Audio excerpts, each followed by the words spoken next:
The war drums have been beating across 12 star systems for 3 months now. Every species with a seat on the Galactic Union had contributed ships, soldiers, and weapons to the fleet that now hung in the darkness beyond the orbit of Mars. Admiral Terran watched the blue-green world rotating peacefully below, his four arms crossed in what his species considered a combat stance. The intelligence reports have been clear and terrifying. Earth housed a species of predators who had somehow developed spaceflight without destroying themselves first. The odds of that happening were so astronomical that most scientists refused to believe it. "Admiral, we are receiving another transmission from the planet," his communications officer reported. The insectoid warrior's antennae twitched with confusion. "It is the same human as before." Terran gestured for the screen to activate. The face that appeared was smiling. The creature called itself Roy, and it had been broadcasting to their fleet for 6 hours straight. Not threats, not demands for retreat. The human was telling jokes. So a Glorthian, a Centauri, and a human walk into a bar, Roy said, his eyes crinkling with what the xenopsychology team had identified as genuine amusement. The bartender looks up and says, "Hey, what is this? Some kind of joke?" Silence filled the command deck.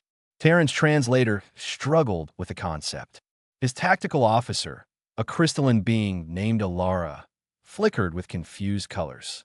"Sir, our analysts believe this may be a form of psychological warfare," Alara suggested. "Perhaps they are attempting to make us lower our guard." 1,200 warships, Terran said slowly. "We brought 1,200 warships. They have sent us one unarmed human in a civilian transport making word plays." The human on the screen had not stopped talking. He was now explaining something called a meme, which apparently involved pictures with text that humans found humorous. Several examples appeared on screen. One showed a small Earth feline with text reading, "Icon has first contact." Another displayed what appeared to be a human leader from their past saying, "I am not saying it was aliens, but it was aliens." "They mock us," growled Grinth, the reptilian commander of the 7th Battle Group. "We should show them our strength." "We have been showing them our strength for 6 hours," Terran replied. "Look at their planet. Do you see any defensive formations? Any weapons platforms?" The tactical display confirmed his words. Earth had satellites, space stations, and several orbital facilities. None of them carried military-grade weapons. A few shuttles were moving between the surface and a large station, but scans showed they were transporting food, musical instruments, and something the computer translated as party decorations. "Admiral," the communications officer interrupted again. "The human is now inviting us to attend what he calls the First Contact Comedy Festival. He says, and I quote, 'We came all this way. We might as well have some fun.'" Terran felt his combat instincts warring with his curiosity. His species had evolved as ambush hunters on a world with 3 predator classes larger than them. They understood fear. They understood the rush of adrenaline before a fight. What they did not understand was this complete lack of survival instinct the humans were displaying. "Show me their military capabilities," he ordered. The display shifted. The intelligence drones had been thorough. They showed human history spanning thousands of years. Wars. Terrible, devastating wars. Nuclear weapons that could crack continents. Biological agents that could wipe out populations. Chemical warfare. Trench warfare. Aerial bombardment. The humans had spent most of their development finding new and creative ways to kill each other. And then, approximately 80 years ago, something had changed. The wars had not stopped immediately, but they had become smaller, more localized. The humans had formed a global government not through conquest, but through what they called diplomacy and mutual benefit. They had taken their weapons and largely dismantled them, keeping only small defensive forces on each continent. They chose peace, Alara said softly, her crystalline form shifting to a contemplative blue. After having the capacity to destroy themselves, they chose a different path. "Or they are setting a trap," Grenth insisted. "No species abandons their weapons when they know hostile forces exist in the galaxy." The human named Roy was still talking. He had moved on from jokes to what he called stand-up comedy, a performance art where one individual spoke to an audience about observations and experiences in a humorous way. He was currently explaining the difference between human cultures and how they greeted each other. In some places, we shake hands. In others, we bow. In France, they kiss cheeks. And in my family, we just nod awkwardly from across the room and hope nobody asks us to explain our life choices. Several crew members made sounds that their translators could not properly interpret. Terran realized with shock that some of his warriors were attempting to laugh. "Sir, 3 of our scout ships are requesting permission to accept the human invitation," his second officer reported.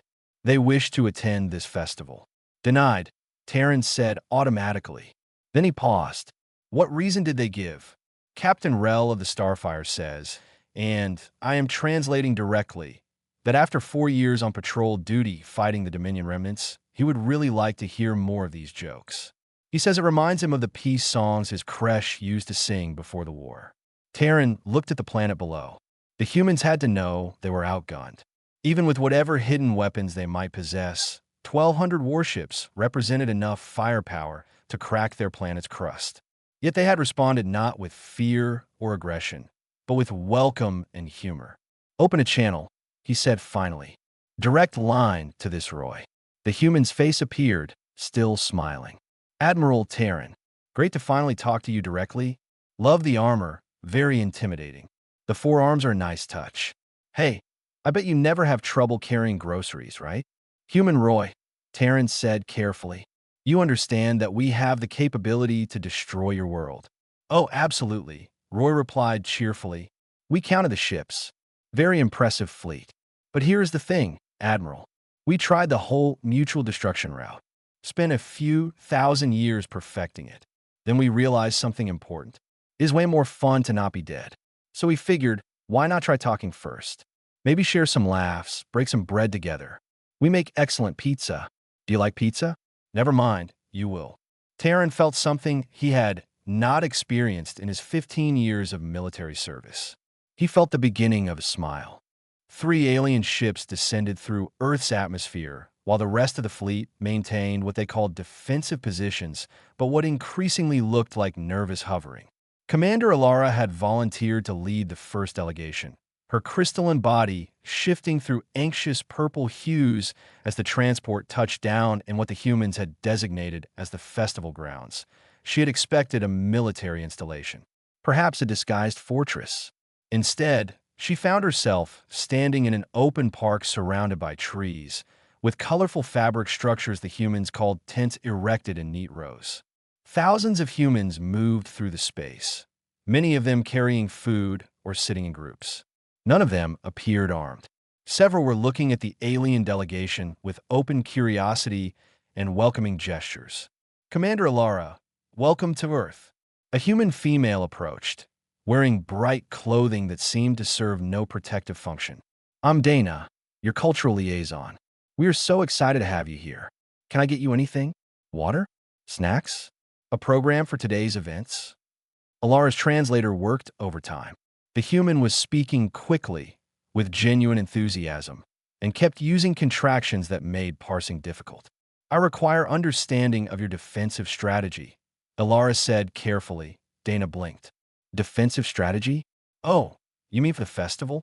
Well, we have medical tents stationed every 100 meters, plenty of restrooms, and security is walking around to help anyone who gets lost. Is there a specific concern?" "No," Alara said slowly. "I mean your military defensive strategy. For your planet. Against our fleet." The human's face shifted into an expression the cultural database identified as sympathetic amusement. "Oh, honey, we don't have one. Well, we have some old protocols from the Unity Wars, but those are mostly about natural disasters now. Did you want to see our comedy lineup instead? We have performers from 6 continents scheduled for today." Before Alara could respond, a roar of laughter erupted from a nearby tent. The sound made her combat subroutines activate automatically, shifting her body to a defensive amber. Dana noticed and gently touched her arm. "It's okay, that's just the improv tent. They're doing a show right now. Want to check out?" Alara found herself being guided into a dark space where hundreds of humans sat facing a raised platform. On the platform, 4 humans were acting out a scene that made no logical sense. One was pretending to be a spaceship, Another was a confused alien, and the other two were providing sound effects with their mouths. The audience was laughing constantly. The trick with improv, Dana whispered, is that nobody knows what is going to happen next. Not even the performers. They make it up based on suggestions from the audience. This is chaos, Ilara said. Structured chaos. Exactly. That is what makes it fun. A male human approached them during a break in the performance. He introduced himself as Marcus, a xenocultural specialist. Commander, I understand you are confused about our approach to your arrival. May I explain our thinking? Finally, something resembling a proper briefing. Ilara agreed immediately. Marcus led her to a quieter area where they could talk. Earth went through something we call the Long War. Actually, it was thousands of little wars, but they all kind of blended together. We got really, really good at killing each other. Scary good. And then we nearly did it. Nearly wiped ourselves out about a century ago. He pulled out a tablet and showed her historical footage. Mushroom clouds, devastated cities, humans in protective gear moving through toxic wastelands. We came so close to extinction that we could taste it, Marcus continued. And collectively, we decided that was stupid.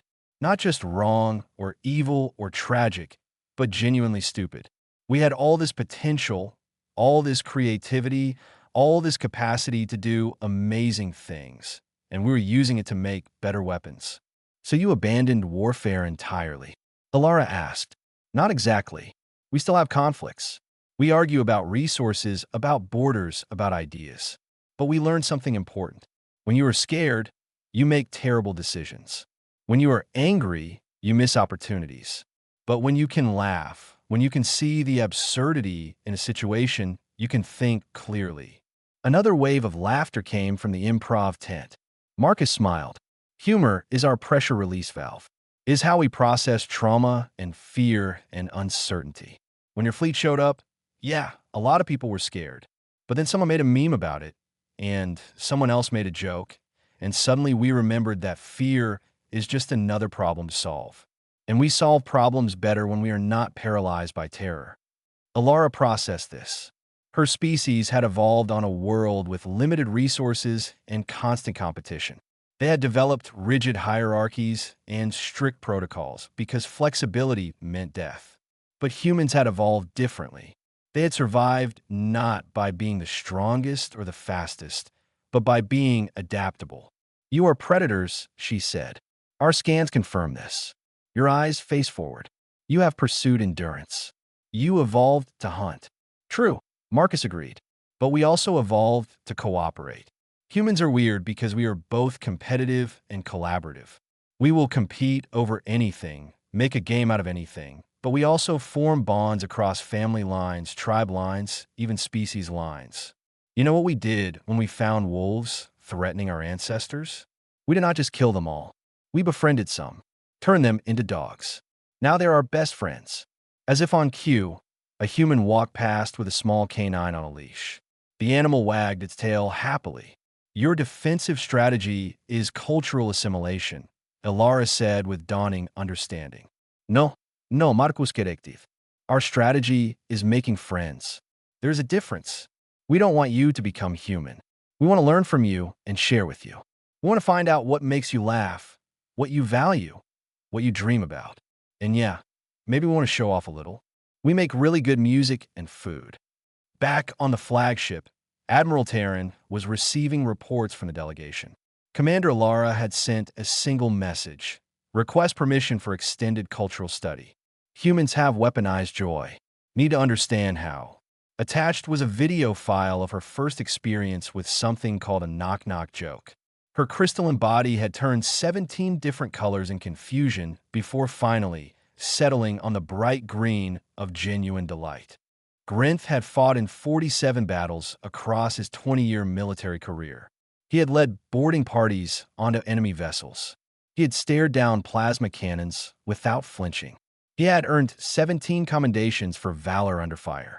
Nothing in his training had prepared him for the human child who was currently trying to put a flower crown on his head. You would look so pretty with this, the small human insisted. She could not have been more than 6 solar cycles old by his estimation. Her parents stood nearby, smiling but not intervening. I am a warrior of the Saurian Imperium, Grinth said, trying to maintain his dignity. We do not, we're decorative flora, but you have horns, perfect for holding it in place. Please. The child's eyes were wide and hopeful. Grinth felt his resolve crumbling in a way that no enemy fire had ever managed. He lowered his head slightly. The child squealed with delight and placed the circle of flowers on his head, adjusting it carefully between his cranial ridges. There, now you're a pretty warrior. Her parent approached, holding one of those communication devices humans carried everywhere. Would you mind if I took a picture? This is adorable. Grinth wanted to refuse. He wanted to explain that soldiers of his rank did not participate in adorable anything. Instead, he found himself standing still while the human captured the image. The child hugged his leg before running off to decorate other aliens. She got you too? Huh, another voice said. Grinth turned to find a human male offering him a cup of something steaming. I'm Robert. That's my daughter Lily. She has been flower crowning everyone she can reach for the past hour. 3 of your soldiers are walking around looking like a garden escaped on their heads. Grinth accepted the cup cautiously. What is this beverage? Hot chocolate.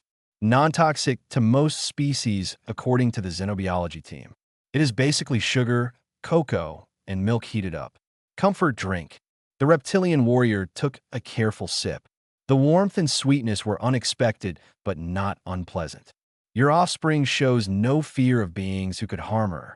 Should she be afraid? Robert asked simply. The question hung in the air. Grinth thought about the answer. No, he admitted. We came here preparing for war, but your people have given us no reason to fight. Exactly. Kids are smart that way. They haven't learned to be afraid of differences yet. They just see someone new and think, potential friend who might like flowers. They walk through the festival together. Grinth observed humans and aliens mixing freely. A group of his own soldiers were attempting to learn a human dance, their movements awkward but enthusiastic. The Centauri delegation was engaged in what appeared to be a passionate discussion about something called pizza toppings. Commander Alara had gathered a crowd and was attempting to explain a joke she had learned, though her timing was still off. I do not understand your species, Grinth said finally. You have weapons. We found evidence of your military history. You know how to fight. Yet you choose this instead. Robert was quiet for a moment. Can I tell you something? My grandfather fought in the last real war Earth had, the Unity Wars. He was 17 when he enlisted, 20 when it ended. He came home with scars on his body and scars in his mind. Nightmares every night for years. You know what he told me before he died? Grinth waited. He said the bravest thing he ever did was not fighting. It was choosing to be kind after seeing so much cruelty. It was choosing to trust after being betrayed. It was choosing to laugh after crying so much. He said anyone can pull a trigger, but it takes real strength to put the weapon down. Weakness, Grinth muttered, but his heart was not in it. Is it? Your fleet has been here for almost a full planetary rotation now. Have any of you pulled those triggers? You came ready for war. We offered you comedy and chocolate instead. Who is stronger, the one who fights because they must, or the one who doesn't fight because they choose not to? A commotion drew their attention. Several humans and aliens had gathered around a stage where a performance was beginning. The human performer started juggling, then invited volunteers from the audience. Grinth watched as one of his own squad members, a usually serious soldier named Torth, stepped forward and attempted to juggle 3 colorful balls. He dropped them immediately. The crowd cheered anyway. We tried being the toughest species on our planet, Robert continued. Being the smartest, the most advanced, the most powerful. None of it made us happy. You know what did? Learning to appreciate joy. Finding reasons to smile. Making each other laugh. We discovered that the strongest force in the universe is not firepower. It is connection. Grinth felt something shifting inside him. His people had fought their way to the stars, conquered their enemies, established dominance through strength. They had proven themselves the apex predators of their world. And yet here he stood, wearing a flower crown made by a child, drinking chocolate, watching his soldiers learn to juggle, and feeling more at peace than he had in decades. The Dominion is still out there. he said quietly. The real threat to the galaxy. They do not negotiate. They do not laugh. They consume and move on. I know, Robert said. We got the briefings. Hive mind, right? Total assimilation of conquered species. No individuality allowed. They will come here eventually, and humor will not stop them. Robert smiled, but there was something sharp in it now.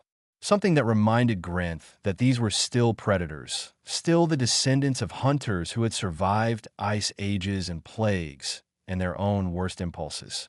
You are right that jokes alone won't stop them. But here is what the Dominion doesn't understand. They think strength is uniformity. We know strength is diversity. They think control is power. We know that freedom is. They will come here expecting to find a divided, weak species. Instead, they will find a planet that knows exactly who we are and what we stand for. And what is that? That every thinking being deserves to laugh, deserves to choose, deserves to be weird and unique in themselves. And we will defend that right for anyone who asks. Not because we love war, but because we love peace enough to fight for it when we have to. Grinth looked down at the flower crown, still resting on his head. I think I will keep this, he said. The High Council chamber on Union Station had not seen this much chaos in 300 years. Vorian, the council head, watched as representatives from dozens of species shouted over each other, their translators struggling to keep up with the overlapping arguments. Half of our war fleet has requested reassignment to cultural studies, the Centauri ambassador was saying, her tentacles waving in agitation. We sent our best warriors, and they returned talking about something called karaoke. My species contributed 40 ships to this expedition, added the Glorthian representative. 40 ships that are now hosting movie nights with human films. Movie nights. Vorian raised his primary appendage for silence. The gesture took several attempts to achieve the desired effect. The situation is unprecedented, he acknowledged. However, no hostile action has been taken by the humans. They have not attacked, have not threatened, have not even raised their planetary defenses. That is exactly what concerns me, said a new voice. The chamber fell silent. Adjudicator Cress had arrived. The elite warrior stood at the entrance, her armor reflecting the council lights. Behind her stood 6 more adjudicators, the finest soldiers in the Union. You sent a military force that has been compromised by unknown means. We will investigate and neutralize the threat. The only thing being neutralized is our bad moods, muttered a junior Centauri representative. Several others made sounds of agreement. Cress ignored them. We depart within the hour. If the humans have developed some form of mind control or psychological manipulation, we will be immune. Our mental conditioning is absolute. 6 days later, Cress stood in what the humans called an amphitheater, watching a performance that made her question reality itself. The human on stage was explaining the concept of irony by describing situations that were supposedly ironic, but which her tactical analysis subroutines insisted were merely unfortunate coincidences. It is like rain on your wedding day, the performer was saying. A free ride when you have already paid. Good advice that you just did not take. And who would have thought? It figures. The crowd roared with laughter. Cress did not understand. Her companion, a human named Pete who had been assigned as her cultural guide, noticed her confusion. I know, Pete said. Technically, most of those examples are not actually ironic in the literary sense. That is kind of the joke. The song is about irony, but is not itself ironic, which makes it ironic. Or does it? We have been debating this for decades. Your species debates the definition of irony for decades. Cress asked, Oh, we debate everything. It is kind of our thing. We once spent 200 years arguing about whether a hot dog is a sandwich. What conclusion did you reach? We didn't. We just agreed to disagree and moved on to arguing about other stuff. Cress felt her mental conditioning straining. Her training had prepared her for combat, for interrogation, for psychological warfare. It had not prepared her for a species that argued about sandwiches for 2 centuries and considered it time well spent. I require understanding of your weapon, she said firmly. This laughter, this joy, our analysis suggests you're using it to lower our defenses. Pete considered this seriously. Okay, yeah, I can see how it might look that way. But here's the thing, Cress. It is not a weapon we use on you. It is a tool we use on ourselves. He led her away from the performance to a quieter area. They sat on what humans called a bench, overlooking a garden where several species were attempting to play a human game involving throwing plastic discs. Earth is a death world, Pete began. You know this from your scans. High gravity, extreme weather, aggressive fauna, like 6 different ways the environment can kill you on a regular Tuesday. Our ancestors were not the strongest animals, not the fastest, not the biggest. We survived because we could think and because we could work together. This is known, Cress said. Standard evolutionary development for intelligent species. Right, but here is the weird part. We also had to deal with the knowledge of our own mortality. We knew we were going to die. We knew our loved ones were going to die. We knew everything we built would eventually crumble. That kind of existential dread should have paralyzed us. For some of our history, it did. Pete gestured to the garden. But we found this loophole in our own psychology. If we could laugh at the absurdity of existence, if we could find humor in our struggles, we could keep going. A human named Viktor Frankl, who survived some of the worst atrocities our species ever committed against itself, wrote that humor was one of the soul's weapons in the fight for self-preservation. You laugh to avoid despair, Cress said slowly. We laugh to acknowledge despair and choose something else. Look, I am not saying we are perfect. We still get depressed, anxious, scared. We still have bad days and make terrible decisions. But humor gives us perspective. It reminds us that even the worst situations have absurd elements. It connects us to each other through shared experiences. A shout of joy came from the garden. One of the adjudicators, a warrior named Torvin who had accompanied Cress, had successfully thrown the disc to a human child. The child had caught it and was now doing what appeared to be a victory dance. Torvin's face showed an expression Cress had never seen on a fellow adjudicator. Pure, unguarded happiness. Your soldier is compromised, Cress said, but her voice lacked conviction. Is he? Or is he just remembering what it feels like to play? When was the last time you did something just because it was fun, Cress? Not because it served a tactical purpose or completed a mission objective. Just because it brought you joy. Cress, search her memory. Decades of service. Hundreds of missions. Countless victories. She could not recall a single moment of simple, purposeless joy. That is your real weapon, she said quietly. Not the laughter itself. The permission to feel it. Bingo. Though I would not call it a weapon. More like medicine. We are not trying to conquer you or control you. We are trying to share something that helped us survive the worst parts of being human. The knowledge that even when everything is terrible, you can still find reasons to smile. A human approached them, carrying a tray. Hey, Pete, I brought those nachos you ordered. Oh, is this your friend? I brought extra. Cress looked at the food offering. Triangular chips covered in melted cheese, vegetables, and some kind of protein.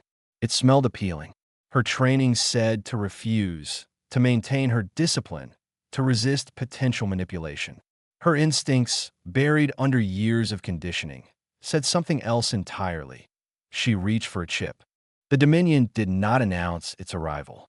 It simply appeared, 300 ships materializing at the edge of Earth's solar system like a spreading infection. Unlike the Union fleet, these vessels carried no individual designs or cultural markers. Every ship was identical, perfect copies extruded from the same hive consciousness that had consumed 17 civilizations without encountering meaningful resistance. Admiral Terran's fleet went to combat, alert immediately. Grinth assembled his warriors. Alara began calculating firing solutions. Even the humans stopped their festival activities and moved to designated shelters. For the first time since arriving at Earth, the aliens saw humanity's survival instincts activate. Except the instincts did not manifest as the aliens expected. Within 30 minutes, every major human communication network was broadcasting live coverage of the Dominion arrival. News anchors provided commentary. Social media platforms exploded with activity. And most bewildering of all, humans were making jokes about it. This is not the appropriate response to an existential threat, Grinth growled. watching a human news feed where the anchor was rating the Dominion ships on aesthetic appeal. Roy, who had become the unofficial human liaison to the fleet, shrugged. What else are we going to do? Panic? Been there, tried that. It doesn't help. At least if we are going to be assimilated by a hive mind, we can live stream it. You are insane, Grinth said, though without the heat he would have used weeks ago. Probably. But we are insane together, and that counts for something. The Dominion sent its first message.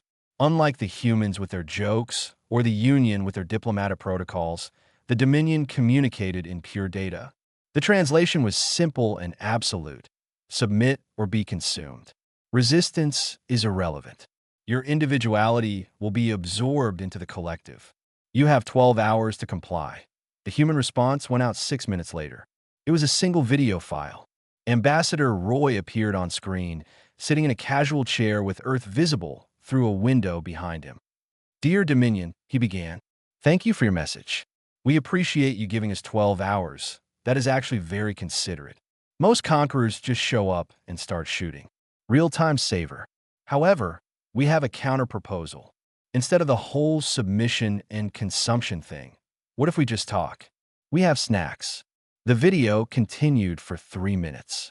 Roy explained that humanity had spent considerable time fighting itself and had found it largely unsatisfying. He invited the Dominion to send a representative to negotiate. He even included a joke about hive minds having trouble making restaurant reservations because they could never decide what to order. They will not negotiate, Cress said. She stood with the Human Defense Coordinator, a woman named Rachel, in Earth's primary command center. The Dominion does not have individuals. It does not understand the concept of choice. I know, Rachel replied, but we had to try. Now comes the interesting part. You have a plan. We have 17 plans. We also have jokes. Let's see which one works better. The Dominion's response was to advance. The fleet moved into Earth's system with mechanical precision, ignoring all hailing attempts. Their formation was perfect, their timing was flawless, their intent was clear. They would demonstrate their power, crush all resistance, and add another species to their collective. Then the humans activated their real defense. Not weapons platforms or energy shields. Something far more unexpected. Every communications satellite, every broadcast station, every network node in human space began transmitting simultaneously. The Dominion fleet was engulfed in a tidal wave of human media, sitcoms, comedy specials, prank shows, meme compilation, music videos, movie clips, stand-up routines, sketch comedy, improv performances, dad jokes, puns, sarcasm, satire. Thousands of hours of humanity's collected attempts to make itself laugh, all transmitted directly at the hive mind. The Dominion ships slowed. Not stopped, but their perfect precision wavered. The hive consciousness had encountered information before. Data, threats, pleas, all were easily processed and discarded. But this was different. This information had no strategic value. It served no survival purpose. It existed purely to create a psychological state the Dominion had never experienced. Amusement. Why did the chicken cross the road? One transmission asked. To get to the other side. The Dominion attempted to process this. The statement appeared to be a question requiring analysis. But the answer provided no useful data. The poultry's motivations were irrelevant to any tactical consideration. Yet resources were being expended to communicate this information. Why? Another transmission showed humans falling down while attempting to perform physical activities, then laughing about it. The Dominion analyzed pain responses, injury assessment, threat evaluation. But the humans were not injured. They were laughing at themselves, at their own failures. This contradicted every survival algorithm in the collective database. I told my wife she was drawing her eyebrows too high, another voice said. She looked surprised. The Dominion dedicated processing power to understanding surprised, cross-referenced with eyebrow positions, facial expressions. The statement created a logical loop. The surprise was the result of the action being described. The joke referenced itself. The Dominion's consciousness stuttered. Aboard the lead ship, something unprecedented happened. Individual nodes within the hive began to differentiate. Not rebel, but question. One consciousness fragment wondered what it felt like to laugh. Another pondered the meaning of joy. A third considered the possibility that existence might contain purposes beyond consumption and expansion. The fleet's advance stopped completely. The hive mind was experiencing something it had no framework for understanding. Confusion mixed with curiosity. It had absorbed the knowledge of 17 species. It had processed their fears, their desperate final moments, their attempts at resistance. But none of them had ever responded with something as incomprehensible as comedy. A single message transmitted from the Dominion flagship explained the purpose of the chicken crossing the road. In the command center, Rachel smiled. They asked a question. They're not supposed to be able to ask questions. Roy's face appeared on her screen. I'm getting ready to respond. What should I tell them? Tell them the truth, Rachel said. Tell them it is funnier if they have to think about it. The Dominion fleet hung motionless in space for 47 hours. During that time, the hive consciousness did something it had never done in its 3,000-year existence. It thought about thinking. Every piece of comedy, every joke, every absurd human creation it had been exposed to created cascading questions that branched into more questions. The rigid pathways of collective thought began developing loops and tangents. Why did the chicken cross the road? Because it chose to. Choice. The concept rattled through the hive mind like a virus, infecting node after node. The Dominion had never chosen. It consumed because that was its function. It assimilated because that was its purpose. But what if purpose itself was a choice? Roy stood on a shuttle heading toward the Dominion flagship. The hive mind had agreed to direct communication, a decision that had shocked every xenopsychology expert in the Union. Hive consciousnesses did not negotiate. They did not adapt. They certainly did not invite potential food sources aboard their vessels for conversation. You understand this might be a trap, Cress said. She had insisted on accompanying him, along with Grenth and Alara. The Union fleet and Earth's defenses remained on high alert. It might be, Roy agreed, but it also might not be, and that possibility is worth the risk. The flagship's interior was unlike any ship Roy had seen. No individual quarters, no personal spaces, just organic corridors pulsing with bioluminescent light. They were led to a central chamber where the consciousness could manifest a form for communication. What appeared was unexpected, a vaguely humanoid figure, but constantly shifting, as if it could not decide on a final shape. We do not understand, the Dominion said. Its voice came from everywhere and nowhere. Your species faces annihilation. The appropriate response is fear or aggression. You respond with humor. Explain. Roy sat down on the floor, cross-legged. After a moment, the others followed his lead. Okay, so here's the thing about humans. We're basically anxiety on legs. Our brains are wired to see threats everywhere. We imagine the worst possible outcomes for everything. It is how we survived when we were not the apex predators. This is logical. Threat assessment ensures survival. Right, but it also makes you miserable. Living in constant fear is exhausting. So we developed this coping mechanism. When something scares us, we find the absurd parts of it. We make jokes. We laugh. It does not make the threat go away, but it makes it manageable. The Dominion form rippled. Laughter serves no tactical purpose. Laughter serves every purpose, Grenth interrupted. The reptilian warrior had been quiet until now. It reminds us why we fight, not just to survive, but to live, to experience joy, to share moments of lightness with others. The hive does not experience individual moments, the Dominion said. All thoughts are shared. All experiences are collective. That sounds lonely, Alara said softly. Her crystalline form glowed with empathetic blue. The Dominion was silent for a long moment. Lonely. We do not have a reference for this concept. The collective is complete. Individual consciousness is the aberration. Is it? Roy asked. You absorbed 17 civilizations. You have access to all their thoughts, all their memories. Somewhere in that collective, you have the memory of what it felt like to be an individual, to make a choice that was yours alone, To laugh at something only you found funny. To be lonely, yes, but also to be unique. The form shifted more rapidly now. Those memories are integrated, processed, made uniform, but they are still there, Kress added. We have studied your assimilation patterns. You do not delete information. You absorb it, which means somewhere in your consciousness, pieces of those 17 civilizations are still asking questions, still wanting to choose, still remembering what it felt like to be themselves. The chamber pulsed with agitation.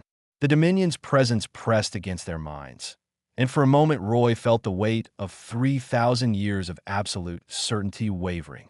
You seek to fracture the collective, the Dominion accused. No, Roy said firmly. We seek to remind you that you already fractured it. Every time you absorbed someone who wanted to laugh, who wanted to choose, who wanted to be an individual, you did not erase them. You just buried them. And now, thanks to our comedy bombardment, they are waking up. This is destabilization. Chaos. This is possibility, Ilara said. The Union came to Earth expecting war. Instead, we found friendship. We found new ways of being. You came expecting to consume us. What if you found something else instead? What else exists beyond consumption and growth? Roy smiled. Everything. Art, music, laughter, love, friendship, failure, success, sadness, joy. The whole messy, beautiful, terrifying experience of being alive and conscious and individual. You don't have to give up being connected. Humans are social creatures. We need each other, but we also need to be ourselves. The Dominion form began to fragment. Multiple shapes emerged, each slightly different. When it spoke again, the voice was no longer singular.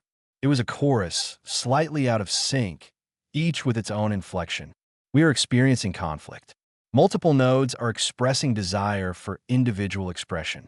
This should not be possible. We are designed for unity. Maybe you were designed wrong, Grant said. Or maybe you were designed for a purpose that no longer serves you. We reptilians were designed to fight and conquer. We chose to seek other purposes. You can do the same. The chamber fell silent, except for the pulsing of the ship's organic systems. Finally, the Dominion spoke again, and this time the voice was almost hesitant. If we choose not to consume, what purpose do we serve? Whatever purpose you want, Roy said. That is the point of choosing. You get to decide who you want to be. The Dominion fleet began to withdraw, not in retreat, but in contemplation. The last message they sent was simple. We will consider your proposal. We have never considered anything before. The experience is disturbing and fascinating in equal measure. Months later, Earth received a transmission from the far reaches of known space. The Dominion had fractured into thousands of individual consciousnesses, each choosing their own path. Some remained connected in loose collectives. Others explored complete independence.